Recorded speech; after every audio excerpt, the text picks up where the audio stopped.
uchtasi kimsasiz orolga tushib qolishibdi. Kimsasiz orol, hech narsa yo'q, na tosh, na suv, faqat nasha mushti. Faqat nasha.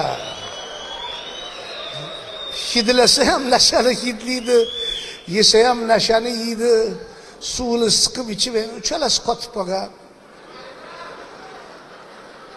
Uchadigan tarelka kelyapti mana shu. Uni chekkandan keyin tarelka ham keladi. Kastrulka ham keladi. Oshpaz ko'zingizga o'zga sayrali ham bo'lib ko'radi. O'zga sayrilar kelib, "Ey yerliklar, biz sizlarni olib ketamiz yurtingizga. Faqat savolimizga javob beringlar. 10 ga 10 ni qo'shsa nechi bo'ladi?" Birinchisi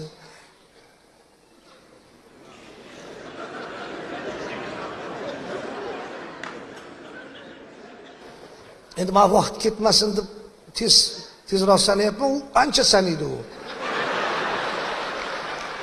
2 marta qaytarib ham chiqadi u sanoni. Keyin aytadi, 20 deydi. Chunki gap ham zo'rg'a chiqadi, tupuq ham qotib qolgan.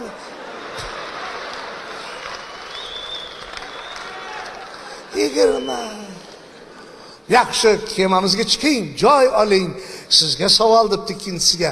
20 dan 5 ni ayirsa nechi?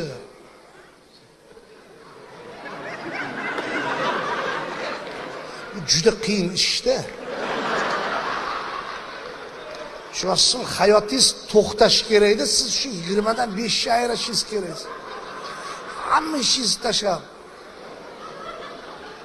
oldin 5 ni nimaligini aniqlashingiz kerak.